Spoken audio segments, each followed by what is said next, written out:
इज्जत की अर्थी निकलना किसे कहते हैं? यह कोई मुझसे पूछे। मैं दुल्हन बनी बैठी थी, मेरी बारात आ चुकी थी, मैं बहुत खुश थी। शादी का दिन लड़कियों के लिए हमेशा ही नए नए ख्वाब सजाए लेकर आता है, जिनको पूरा वह अपनी नई जिंदगी में करती है। मैं भी ऐसे ही खूबसूरत ख्वाब सजाए अपने दोस्तों के साथ स्टेज तक आई थी, जहां मेरी वरमाला होनी थी। मैं स्टेज पर अपने होने वाले पति के बराबर में ही बैठ गई थी। कुछ देर में वरमाला की रस्म शुरू होने वाली थी कि तभी एक ऐसा हंगामा मचा कि मेरी जिंदगी बदलकर रह गई। वरमाला के मौके पर सब लोग ही स्टेज के इर्द गिर्द ही जमघटा लगाए हुए थे। वरमाला की रस्म को देखने का सबको ही शौक होता है, ऐसा ही कुछ इस वक्त भी था। सब लोग ही स्टेज के इर्द गिर्द ही खड़े थे जब वह आदमी सबको हटाता हुआ स्टेज पर आया था। इससे पहले कि वरमाला की रस्म शुरू होती, वह आदमी कहने लगा, यह शादी नहीं हो सकती। यह सुनकर मेरे साथ साथ सभी हैरान हो गए। मैंने उस आदमी को गौर से देखा था। मेरे पापा और मेरा भाई उसे देखकर कहने लगे, यह क्या बदतमीजी है? कौन हो तुम और यहाँ किस मकसद से आए हो? वह कहने लगा, आस्था मुझे अच्छी तरह जानती है। आप आस था से पूछे कि मैं कौन हूँ। यह सुनकर सबकी नजरें मुझ पर जमी थी, यहाँ तक कि मेरे बराबर बैठे मेरे होने वाला पति भी मुझे देख रहा था। मेरे पापा गुस्से से मुझे देखने लगे, कहने लगे, आस्था कौन है यह? मैंने कहा, मेरा क्लास फेलो है। यह बात सुनकर वह कहने लगा कि यह झूठ बोल रही है, मैं सिर्फ इसका क्लास फेलो नहीं बल्कि मैं इसका पति भी हूँ। यह मेरी पत्नी है। उसकी बात सुनकर तो मेरा दिमाग चकरा कर रह गया था। एक शोर था जो मच गया था। सभी हैरानों परेशान एक दूसरे की शक्ल देख रहे थे। मेरे पापा मेरे पास आ गए, कहने लगे, यह क्या कह रहा है? मैंने कहा, पापा यह झूठ बोल रहा है, मेरी इससे कोई शादी नहीं हुई। वह कहने लगा, आस्था क्यों झूठ बोल रही हो? क्यों नहीं बता देती सबको सच कि तुम मुझसे मोहब्बत करती हो और मैं भी तुमसे मोहब्बत करता हूँ और हम दोनों ने शादी भी कर ली है आपसी रजामंदी से। मैं तो उस आदमी को देखकर हैरान थी, कितने फर्राटे से झूठ बोल रहा था। मैंने कहा, क्यों झूठ बोल रहे हो तुम? क्यों मेरी इज्जत की अर्थी निकालने पर तुले हुए हो? तुम जानते हो कि मैंने ऐसा कुछ नहीं किया। वह कहने लगा, मैं आ गया हूँ ना आस्था, अब तुम्हें डरने की कोई जरूरत नहीं है। हमने प्यार किया था, कोई पाप नहीं किया था और मैं सारे सबूत भी अपने साथ लेकर आया हूँ। शादी पर शादी नहीं हो सकती। तुम कैसे अपने माँ बाप के डर की वजह से यह पाप कर सकती हो? यह कहकर उसने अपनी जेब से कुछ कागजात निकालकर सामने टेबल पर रखे थे और उन कागजात को देखकर मेरे होश उड़ गए थे। वह तो मैरिज पेपर थे जिस पर मेरे साइन मौजूद थे। वह पेपर मेरे पापा ने उठा लिए और जल्दी जल्दी देखने लगे। सामने बैठे पंडित जी भी उन पेपरों को देखने लगे और कहने लगे, आप कैसे अपनी बेटी की शादी पर शादी कर सकते हैं? यह लड़की तो पहले से शादीशुदा है।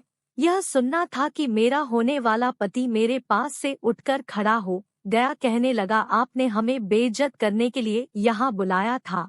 जब आपकी बेटी खुफिया शादी इस लड़के से कराकर अपना मुंह काला कर चुकी थी, तो दोबारा यहाँ पर मेरे साथ शादी करने के लिए क्यों तैयार हो गई? मेरे पापा तो यूं थे कि काटो तो खून नहीं, कहर भरी आंखों से मुझे देख रहे थे। मेरी आंखों से आंसू बहने लगे। मैंने कहा, नहीं पापा, मैंने इससे शादी नहीं की, यह झूठा है और यह पेपर भी झूठे हैं। वह कहने लगा, पहले इसकी सहेलियों से पूछे, यह मुझे नहीं जानती, क्लास फेलो तो थे ही, लेकिन हमारी मोहब्बत की दास्तान पूरे कॉलेज में मशहूर है। हर वक्त हम साथ साथ रहते थे। इन लड़कियों से भी पूछ ले आप। उसने मेरी कॉलेज की दोस्तों की तरफ इशारा किया जो कि वहीं पर मौजूद थी। उनसे पूछने लगा, कहने लगा, क्या तुम लोग मुझे नहीं जानते कि मैं कौन हूँ? मेरी सहेलियां खामोशी से नजरें झुका गई। कहने लगा, क्या मैं और आस्था कॉलेज में साथ नहीं होते थे? हम एक दूसरे से बातचीत भी करते थे, हंसी मजाक भी होता था। वह जितनी ही बातें कह रहा था सच था, लेकिन यह भी सच था कि शादी नहीं हुई थी। वह कैसे यह मैरिज पेपर मुझे दिखा रहा था, जिन पर मेरे ही साइन मौजूद थे। मैंने वह साइन नहीं किए थे। मेरे सारे डॉक्यूमेंट के नंबर भी उसमें लिखे हुए थे। उनकी फोटो कॉपी भी लगी हुई थी। सब कुछ था। लेकिन मुझे अच्छी तरह याद है मैंने उसे कोई कोर्ट मैरिज या मंदिर में शादी नहीं की थी। फिर यह कैसे मुमकिन था? मेरे पापा मेरे होने वाले पति और मेरे होने वाले सास ससुर के सामने हाथ जोड़ने लगे, रोने लगे, कहने लगे मुझे नहीं पता था कि मेरी बेटी मेरी इज्जत की यूं भी धज्जियां उड़ा सकती है। मैं आप लोगों से माफी चाहता हूँ। मैंने कहा पापा मैं सच कह रही हूँ, ये आदमी झूठ बोल रहा है। मैंने उससे कोई भी शादी नहीं की। लेकिन मेरी सुनता कौन? मैरिज पेपर उसके पास मौजूद थे और उन पर मेरे साइन भी मौजूद थे। पूरे कानूनी कार्यवाही पूरी थी, पर मैं जानती थी मैंने कोई कोर्ट मैरिज नहीं की थी। मेरे पापा ने कहा क्यों झूठ बोल रही हो, शर्म नहीं आती तुम्हें? अगर तुमने ऐसा ही कुछ कर लिया था तो मुझे बता देती, मुझे यह सबके सामने रुस्वा ना करती। तुमने तो मुझे जीते जी मार डाला। काश के मुझे पता होता कि तुम मुझे यह जिल्लत का तमाचा मारोगी तो मैं पैदा होते ही तुम्हारा गला दबा देता। मेरे पापा ने मुझे बाजू से उस आदमी की तरफ धकेलते हुए कहा था, दफा हो जाओ यहाँ से। उस आदमी ने पल भर में ही मेरी सारी खुशियाँ गम में बदल दी थी। इससे पहले कि मैं नीचे जमीन पर गिरती उसने मुझे संभाल लिया। मैंने उसे पीछे धकेला था। मैंने कहा हाथ मत लगाओ मुझे, इतना घटिया और झूठा इल्जाम लगाकर क्यों कर रहे हो तुम यह सब कुछ है। वो कहने लगा अब सबको पता चल गया आस्था, जो होना था वह हो चुका है। बस भी कर दो, चलो मेरे साथ। इससे पहले कि वह मेरा हाथ थामता मैंने अपना हाथ वापस खींच लिया। मैंने कहा मैं तुम्हारी कुछ नहीं लगती। मैंने ऐसा कुछ नहीं किया, मेरा भगवान जानता है मैं झूठ नहीं बोल रही। मैं अपनी माँ के पास आ गई जो रोए जा रही थी। मैंने कहा माँ मुझे आपकी कसम है, मैंने ऐसा कोई काम नहीं किया। लेकिन उन्होंने मेरे मुंह पर थप्पड़ मार दिया। कहने लगी दफा हो जाओ यहाँ से, हमारे घर में तुम्हारे लिए कोई जगह नहीं है। जिसके साथ अपना मुंह काला किया है, अब जिंदगी उसी के साथ गुजारो। समझो कि हम मर गए तुम्हारे लिए और हम यह समझेंगे कि तुम हमारे लिए मर गई। आइंदा हमारे घर में कभी कदम मत रखना। तुमने तो हमें कहीं मुंह दिखाने के काबिल नहीं छोड़ा। मेरी माँ ने मेरा बाजू पकड़ा और उस आदमी के हाथ में दे दिया। कहने लगी ले जाओ इसे यहाँ से, अब दोबारा कभी पलटकर यहाँ मत आना। वह मेरा हाथ पकड़े सबके सामने मुझे घसीटते हुए हॉल से बाहर लेकर आया था, जहाँ मैंने इज्जत से विदा होकर आकाश के साथ जाना था। मैं वहाँ से जलील होकर निकली थी। मैं लगातार उससे अपना हाथ छुड़ा रही थी, लेकिन उसकी पकड़ बहुत मजबूत थी। बाहर उसकी गाड़ी खड़ी थी। उसने गाड़ी का फ्रंट डोर खोला और मुझे वहां बैठाया, दरवाजे के बड़े जोर से बंद किया और जल्दी से दूसरा दरवाजा खोलकर खुद बैठ गया। इससे पहले कि मैं दरवाजा खोलती उसने मेरा बाजू पकड़ लिया। कहने लगा क्यों तमाशा बना रही हो, जो होना था वह हो चुका है।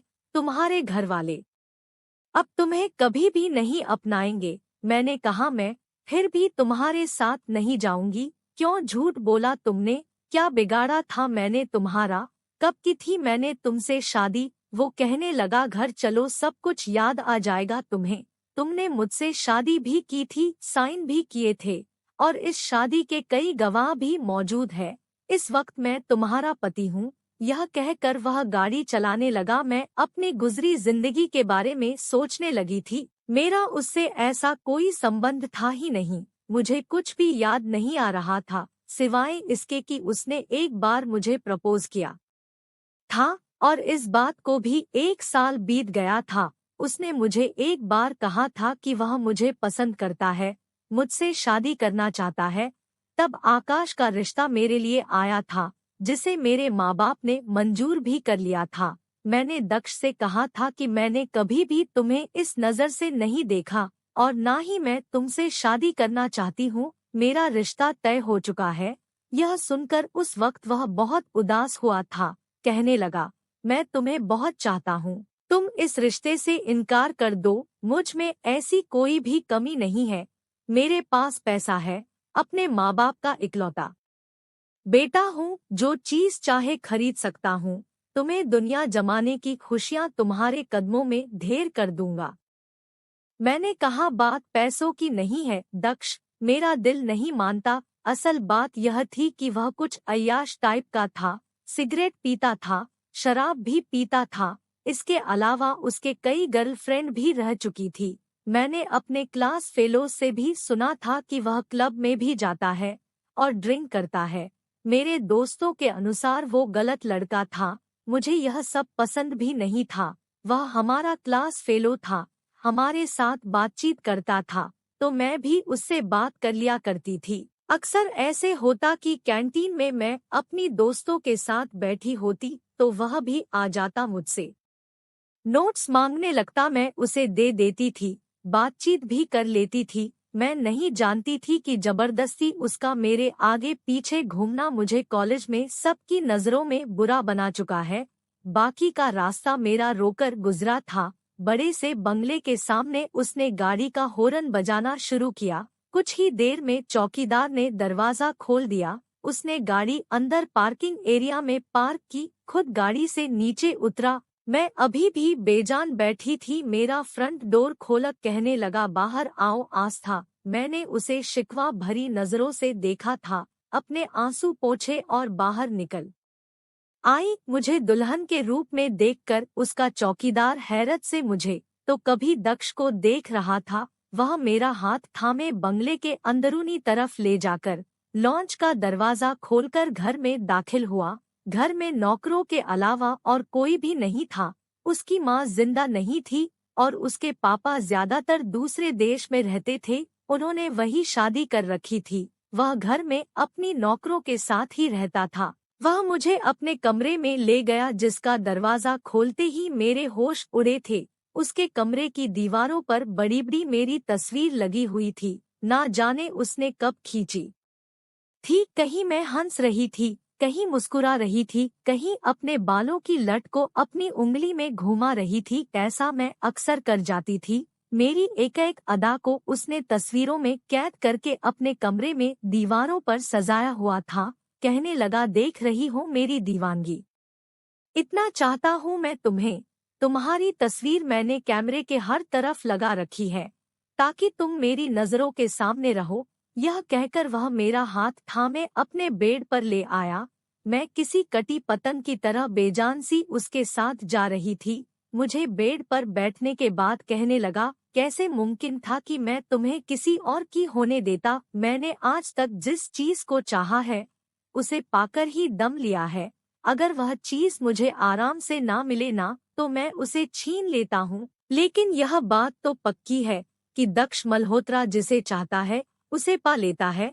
मैंने उसके हाथ से अपना हाथ छुड़ाया था। मैंने कहा, मैं कोई चीज नहीं हूँ, जीती जागती इंसान हूँ और तुम्हारे चाहने से मैं तुम्हारी नहीं हो सकती। मुझे तुम अच्छे नहीं लगते। यह कहकर मैं फौरन से खड़ी हो गई। मैंने कहा कि मैं तुम्हारे साथ गुनाह का कोई भी रिश्ता नहीं बना सकती। तुमने यह झूठे शादी के पेपर तैयार किए हैं और मेरे घर वालों को बेवकूफ बना दिया। लेकिन मैं जानती हूँ कि मैंने तुम्हारे साथ कोई शादी नहीं की है, इसलिए मैं तुम्हारी कुछ नहीं लगती और ना ही मैं तुम्हारी अय्याशी का सामान बनूंगी। तुमने मुझे हाथ भी लगाया तो मैं तुमको खत्म कर दूंगी या खुद खत्म हो जाऊंगी। मेरी बात सुनकर वह हंसने लगा, कहने लगा, काम डाउन आस्था, क्यों झूठ बोल रही हो। हमारी शादी हुई थी, चलो मैं तुम्हें याद करता हूँ। उसने अपनी जेब से मोबाइल निकाला और मेरे सामने वीडियो चला दी। जैसे जैसे वह वीडियो चल रही थी मेरी रंगत सफेद पड़ती जा रही थी, जिसमें मैं दुल्हन का जोड़ा पहने दक्ष के साथ साथ फेरे ले रही थी और मैरिज पेपर पर साइन भी कर रही थी। यह देखकर मेरा दिमाग चकरा कर रह गया था। जो कुछ भी वह मुझे दिखा रहा था वह तो हमारे कॉलेज में होने वाला एक नाटक था, एक ड्रामा था और जिसकी मैं और दक्ष मेन कैरेक्टर थे। उस नाटक के अनुसार हमारी शादी होनी थी और हमें मैरिज पेपर पर साइन भी करने थे। मैंने कहा, यह तो एक नाटक था। कहने लगा, तुम्हारे लिए होगा, मेरे लिए तो यह एक शादी थी। कहने लगा, देखो तो सही कैसा हसीन इत्तेफाक था कि इस ड्रामा में तुम्हारा नाम आस्था ही था और तुमने साइन भी आस्था के नाम से किए थे। मैंने उन्हीं पेपर्स में असली मैरिज के पेपर भी रख दिए थे और वहाँ पर जिस पंडित ने शादी के मंत्र बोले थे वह भी असली थे, जिसे मैं ही अरेंज करके लाया था। सारी कार्यवाही जायज और असली हुई थी। तुम्हारे लिए यह नाटक था और मेरे लिए यह एक पवित्र शादी का बंधन था। तुमने मुझे स्वीकार किया था, साइन भी किए थे। मैंने तुम्हारी मांग में सिंदूर भी भरा था, तुम्हारे साथ फेरे भी लिए थे और तुम मेरी पत्नी बन गई थी। मैं ये सारी बातें सुन रही थी। मेरे दिमाग में तो वह जैसे किसी सीन की तरह से चलने लगा था। मैं उस समय ड्रामा करना ही नहीं चाहती थी, लेकिन दक्ष ने मुझे मजबूर किया। कहने लगा, देखो तुमने मेरा प्रपोजल भी ठुकरा दिया है, मुझे बहुत बड़ा दुख दिया है।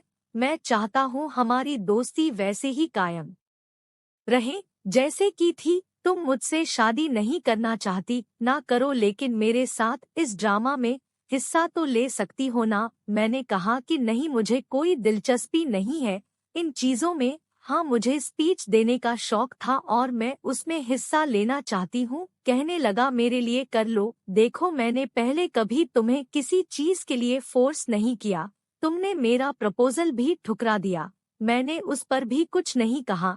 मेरे लिए क्या इतना भी नहीं कर सकती? वह मेरी विनती पर उतर आया था, इसलिए मैंने कहा चलो ठीक है, लिखवा दो मेरा नाम। ड्रामे का पूरा स्क्रिप्ट उसी ने लिखा था। हमारे प्रोफेसर्स को भी ऐतराज ना था। मैं नहीं जानती थी उसका इरादा क्या था, लेकिन उसने ड्रामे में भी मेरा नाम आस्था ही रखा था। यहाँ तक कि मेरे बाप का नाम भी उसने वही रखा जो कि असल नाम था। कहने लगा, यूनिवर्सिटी के कुछ डॉक्यूमेंट्स हैं, मैं अपनी सीडी बनवाना चाहता हूँ, लाओ तुम्हारी भी बनवा देता हूँ। मैंने कहा मैं खुद बना लूंगी। कहा मैं बना दूंगा, कोई बात नहीं, बस तुम मुझे कुछ जरूरी कागजात दे दो। उन पेपर में मेरे जरूरी पेपर भी थे जो उसने मांगे थे। मेरे दिमाग में बिल्कुल ही नहीं था कि वह ऐसी हरकत भी कर सकता है। मैंने उसे वह सारे पेपर्स दे दिए थे। शायद उसने उन्हें को यूज किया था। अब तक मेरी आंखों से आंसू बह रहे थे। वह कौन सी घड़ी थी जब मैंने उसे स्टेज पर ड्रामा करते हुए अपना पति स्वीकार किया था। उसने मेरी मांग में सिंदूर भरा था, मेरे साथ साथ फेरे लिए थे और मैंने मैरिज पेपर पर साइन भी किए थे। यह सब कुछ एक साजिश के तहत किया गया था। इसमें मेरी रजामंदी बिल्कुल भी शामिल नहीं थी। मैं इन्हीं सोचों में गुम थी जब मुझे अपने चेहरे पर किसी के हाथों का स्पर्श महसूस हुआ। वह मेरे आंसू पोंछने लगा। मैं फौरन से पीछे हुई। मैंने कहा, मैं इस शादी को नहीं मानती, मैंने इसे दिल से स्वीकार नहीं किया था। वह सब ड्रामा था, मैं सच्चाई को नहीं जानती थी। कहने लगा, छोड़ो भी इन बातों को, शादी हो चुकी है, साइन भी तुमने कर दिए हैं, अपने नाम के ही किए थे साइन, और देखो शादी इसी तरह होती है। असल शादी में कोई दूसरे रीति रिवाज नहीं होते और मुझे बोर मत करो। यह कहकर वह मेरे करीब आने लगा, लेकिन मैंने उसे पीछे कर दिया। मैंने कहा, खबरदार, तुम लोगों से झूठ बोल सकते हो, लेकिन मैं जानती हूँ कि अगर लड़की की रजामंदी शामिल न हो तो शादी का कोई मतलब नहीं होता। मेरे साथ तुमने बहुत ही घटिया चाल चली थी। मुझे किसी बात की जानकारी नहीं थी। मैं शादी को नहीं मानती। कहने लगा, दुनिया मानती है, यह शादी सही थी। यह कहकर उसने मुझे अपने बाहों में लिया। कहने लगा, बाकी का यकीन मैं तुम्हें आज की रात दिला दूंगा कि मैं तुम्हारा क्या लगता हूँ। बहुत तड़पा हूँ, तुम्हारी संगत के लिए बड़ी मुश्किल से तुम्हें हासिल किया है। जबरदस्ती का एक रिश्ता था जो उसके नजदीक जायज था, लेकिन मेरे नजदीक बिल्कुल नाजायज था। लेकिन मेरे लाख रोने गिड़गिड़ाने पर भी उसने अपनी ख्वाहिश पूरी की थी। मेरी चूड़ियां भी मेरी हालत की तरह पूरे बेड पर टूटकर बिखरी पड़ी थी। वह सो चुका था और मैं यूं थी कि मुझे अपने आप से घिन महसूस हो रही थी। मेरा जी चाहा मैं अपने आप को खत्म कर दूं। मैं बेड से उठकर खड़ी हो गई, दरवाजा खोलकर बाहर जाने लगी, लेकिन दरवाजा नहीं खुल रहा था, शायद लॉक था। मैं भागना चाहती थी, लेकिन दरवाजा खुलने का नाम नहीं ले रहा था। मैं कमरे में इधर उधर निगाह दौड़ाई कि कहीं मुझे कोई खिड़की नजर आ जाए तो मैं वहीं से कूद जाऊं। बेशक मैं मर जाती, लेकिन मैं इस आदमी के साथ एक कमरे में रहना ही नहीं चाहती थी। खिड़की मौजूद थी, लेकिन उसके ऊपर लोहे का जंगला लगा हुआ था। मैं चाह कर भी वहां से बाहर निकल नहीं सकती थी।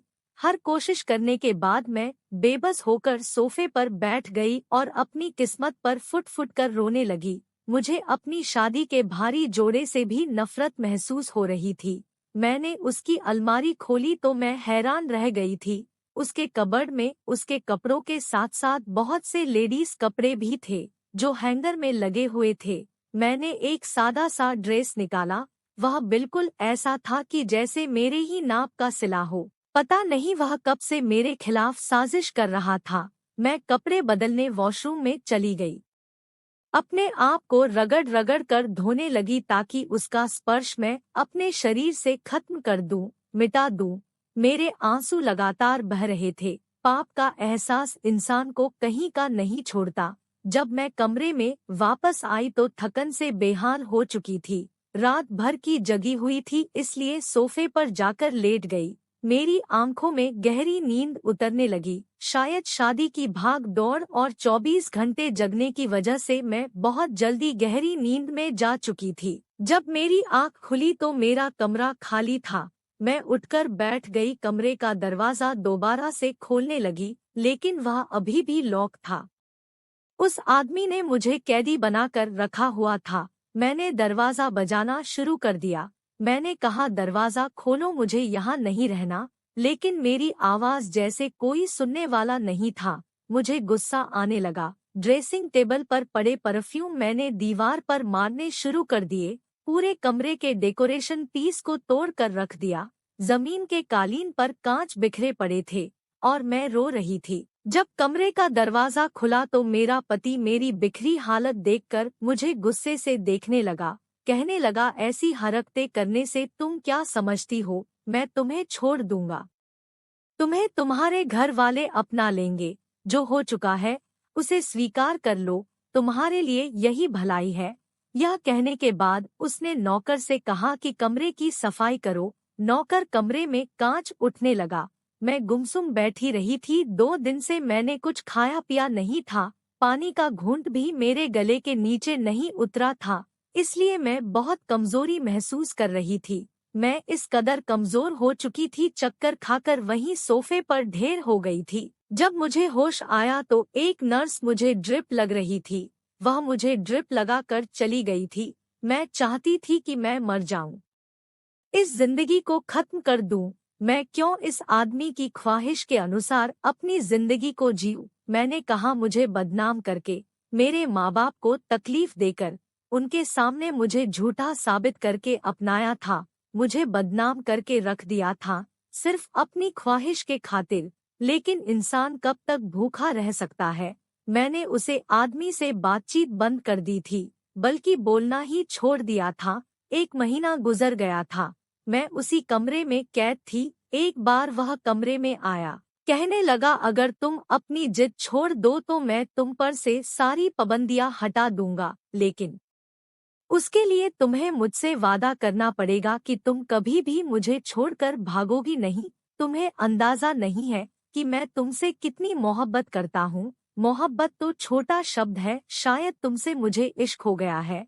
अगर तुम भी मेरी मोहब्बत का जवाब मोहब्बत से दो तो मैं तुम्हें आज़ाद कर दूंगा। मैं चाहता हूँ कि मेरी मोहब्बत का जवाब तुम भी मोहब्बत से दो। तुम मुझसे लड़ती हो, मुझे अपने करीब नहीं आने देती। मैं जबरदस्ती कर करके थक चुका हूँ। एक नॉर्मल जिंदगी जीना चाहता हूँ तुम्हारे साथ। मैंने उसे कोई जवाब नहीं दिया था। मेरे दिल में उसके लिए सिर्फ एक जज्बा था, और वह था नफरत का। जब मैंने कुछ भी नहीं कहा तो वह कहने लगा, चलो ठीक है, मुझे माफ कर दो। मैं मानता हूँ मेरा तरीका गलत था, लेकिन मैंने सच में तुमसे मोहब्बत की थी। वह मेरे सामने हाथ जोड़ने लगा, लेकिन मैंने उसकी तरफ देखा तक नहीं था। वह मेरी विनती करता रहा, हाथ जोड़कर मुझसे माफिया मांगता रहा, लेकिन ना तो मैंने उसकी तरफ देखा, ना ही कोई शब्द अपने मुंह से कहा था। एक चुप थी जो मैंने साध ली थी, और मेरी वह चुप उसे बर्दाश्त नहीं हो रही थी। वह मेरे पास आता था तो मैं नजर भी नहीं उठाती थी। मुझे अपनी जिंदगी से नफरत हो गई थी। अब मुझसे कहने लगा था कि मैं उससे मोहब्बत करूं, उसकी मोहब्बत का जवाब मोहब्बत से दूं, उसकी तरफ देखूं, उससे बातें किया करूं, लेकिन मैं चुप थी, उसे कुछ भी नहीं कहती थी। वक्त गुजरने लगा था। मुझे यहाँ रहते हुए 4 महीने का समय गुजर गया था। कई बार वह मेरी विनती कर करके थक चुका था। कहता, अगर तुम्हें लगता है कि तुम्हारी नजरों में यह शादी नहीं है तो मैं दोबारा तुमसे शादी करने के लिए तैयार हूँ। बस तुम मुझे दिल से स्वीकार कर लो, लेकिन चुप मत रहा करो। ऐसा करो, मुझसे लड़ लो, मुझे बुरा भला कह लो, लेकिन यह चुप अपने होठों से हटा दो। तुम्हारी चुप मुझे बेचैन करने लगी है।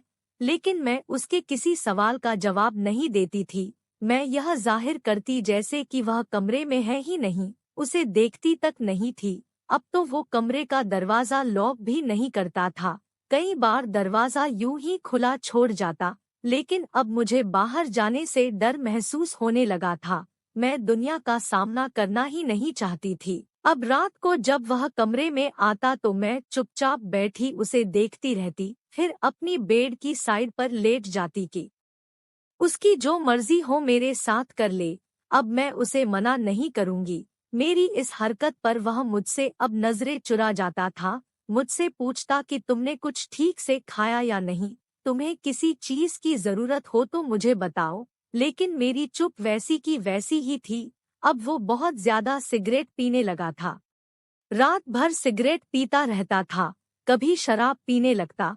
जब उसे गुस्सा आता तो मुझ पर चिल्लाने लगता, कहने लगता, मुझे तुम्हारी मोहब्बत चाहिए, मुझसे मोहब्बत करो, कहो कि तुम मुझसे मोहब्बत करती हो। उसका मेरे शरीर पर बस था, लेकिन मुझ पर नहीं, नहीं मेरी जुबान पर और ना ही मेरे दिल पर। जबरदस्ती मेरे शरीर को वह इस्तेमाल कर सकता था, लेकिन मुझसे मोहब्बत करवा नहीं सकता था। उसे क्या लगता कि मैं रोऊंगी पिटूंगी, उसे बुरा भला कहूंगी और उसके बाद उसकी बेतहाशा मोहब्बत देखकर मैं पिघल जाऊंगी, उसे अपना लूंगी, उसके साथ खुशी खुशी जिंदगी की शुरुआत करूंगी। लेकिन ऐसा नहीं होता और पत्थर की तो मैं भी नहीं थी। उसने मेरे माँ बाप को बदनाम करके रख दिया था, मेरी इज्जत की धज्जियां उड़ा कर रख दी थी, सबके सामने मुझ पर बदनामी का दाग लगाया, जबरदस्ती मुझे अपने साथ ले आया था। एक झूठ के रिश्ते की बुनियाद पर वह मुझ पर अपना हक जमाता था, मेरे साथ रिश्ता भी बनाता था। कैसे मैं उसे माफ कर सकती थी। एक बार वह मेरे करीब आने लगा तो कहने लगा, क्या चाहती हो तुम, मुझे बताओ, जो तुम चाहती हो मैं वैसा हो जाता हूँ, लेकिन मेरे साथ पत्थर बनकर मत रहा करो। मैं तुम्हारे पास आता हूँ तो लगता है जैसे किसी बेजान पत्थर के पास आता हूँ। मुझे तुम्हारी मोहब्बत चाहिए, मुझे तुम्हारी चुप बर्दाश्त नहीं होती, मुझे तुम्हारी चुप ने अंदर ही अंदर मार दिया है। पहली बार मैंने उसकी आंखों में झिलमिलाते हुए आंसू देखे थे। मेरा जी चाहा कि उसकी इस हालत पर हंसू कहते लगाऊं। वह हर चीज को हासिल कर सकता है, लेकिन मेरे दिल में अपनी मोहब्बत पैदा नहीं कर सका था और ना ही मेरी मोहब्बत को हासिल कर सका था। अब वह पूरी पूरी रात बेचैनी से जागता रहता था और उसे यूं बेचैन और परेशान देखकर मैं सुकून से रहती थी। मुझे बड़े सुकून की नींद आती थी, लेकिन वह अब डिप्रेशन की गोलियां खाने लगा था। उसे मेरी मोहब्बत चाहिए थी, जब उसको नहीं मिली तो अब वह बीमार रहने लगा था। आंखों के नीचे काले गड्ढे पड़ने लगे थे, बेतहाशा सिगरेट पीने लगा था। एक बार मुझसे कहने लगा, मैं तंग आ गया हूँ इस जिंदगी से, मुझे बताओ क्या चाहती हो तुम, या तो मेरे साथ मोहब्बत वाला रवैया रखो या फिर मुझसे तलाक ले लो, मैं तुम्हें तलाक भी दे देता हूँ। वापस लौट जाओ, मैं तुम्हारे घर वालों के सामने अपनी गलती भी मानने को तैयार हूँ। जिस दर्द से मैं गुजर रहा हूँ मुझे उससे छुटकारा चाहिए। मैंने कहा, तुम मेरी इज्जत मुझे वापस कर सकते हो। इन 4-5 महीना के बाद मैंने उससे बस एक ही सवाल पूछा था जिसका उसके पास कोई जवाब नहीं था। मैंने मुस्कुरा कर उसे देखा, मैंने कहा, इज्जत एक बार चली जाए ना तो वापस नहीं आती, तुम्हें लगा तुम मुझे जबरदस्ती हासिल करोगे, मुझ पर अपनी मोहब्बत निछावर करोगे और मेरे दिल में अपनी मोहब्बत पैदा कर लोगे। मैं तुम पर जान इछावर करने लगूंगी। अगर मुझसे तुम्हें मोहब्बत होती तो तुम मेरी इज्जत का ख्याल रखते, मुझे यूं बेइज्जत करके जबरदस्ती अपनाने की कोशिश नहीं करते। तुम्हें लगा शायद तुम ऐसा जबरदस्ती करोगे तो मैं इस तरह धीरे धीरे तुम्हारे घर को, तुम्हारी दौलत को और तुम्हें स्वीकार कर लूंगी। तुम्हें शायद औरत की नफरत का अंदाजा ही नहीं। मेरे दिल में तुम्हारे लिए सिर्फ एक जज्बा है और वह है नफरत का। उसका रोना गिड़गिड़ाना मुझ पर बेअसर था। कहने लगा, मुझे समझ आ गया है, औरत को उसकी मर्जी के बिना हासिल करना आसान नहीं है। मैंने कहा, अगर तुम चाहते हो कि मेरी तकलीफ थोड़ी सी कम हो जाए तो मेरे साथ दोबारा शादी कर लो, क्योंकि मैं रोज रोज तुम्हारे साथ पाप नहीं कर सकती थी। भले ही उसकी नजर में वह शादी थी, लेकिन मैं इस शादी को नहीं मानती थी। जब भी वह मेरे करीब आता तो मुझे ऐसा लगता है कि एक गैर मर्द मेरे करीब आता है। उसने मेरे कहने पर खुशी खुशी मुझसे दोबारा शादी भी कर ली थी, इस उम्मीद पर कि शायद मेरे दिल में उसकी मोहब्बत पर पनपने लगे, लेकिन ऐसा नहीं हुआ था। अब तो उसने मेरे करीब ही आना छोड़ दिया था, दूसरे कमरे में सोने लगा था। मैंने देखा अब वह ऑफिस भी नहीं जाता था। शराब और सिगरेट की उसे बुरी तरह लत लग चुकी थी। वह अपनी जिंदगी को धीरे धीरे खत्म कर रहा था। मेरी नफरत उसे चैन से जीने नहीं दे रही थी। एक दिन जब दरवाजे पर दस्तक हुई, मैंने दरवाजा खोला तो मैं हैरान रह गई। दरवाजे पर मम्मी पापा खड़े थे। मैं कुछ बोल ही नहीं पाई थी। मम्मी ने ही आगे बढ़कर मुझे बाहों में समेटा था। कहने लगी, मेरी बच्ची, हमें माफ कर दे, हमने तेरे साथ बहुत बड़ा जुल्म किया है। मैंने देखा पीछे दक्ष भी खड़ा था, जो शर्मिंदा शर्मिंदा सा नजरें झुकाए हुए था। मम्मी पापा अंदर आ गए और बताने लगे कि दक्ष हमारे पास आया था और उसने हमें सारी हकीकत बता दी है कि जो कुछ हुआ उसमें तुम्हारा कोई दोष नहीं था।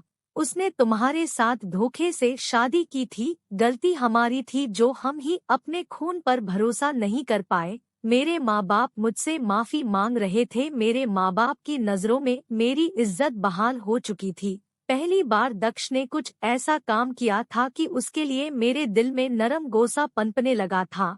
मम्मी पापा मुझे घर आने कहकर वापस चले गए थे। अगले दिन मैं और दक्ष अपनी मायके भी गई थी। मम्मी पापा ने मुझे हाथों हाथ लिया था। यह सब देखकर मेरे दिल में सुकून उतर आया था। मेरे चेहरे पर फैली मुस्कुराहट देखकर दक्ष भी बहुत खुश था। एक दिन मेरे बचपन की सहेली मुझसे मिलने आई थी। इधर-उधर की बातें करने के बाद उसने मेरे और दक्ष के रिश्ते के बारे में पूछा था। उसे भी पता था कि मेरी शादी किन हालातों में हुई थी।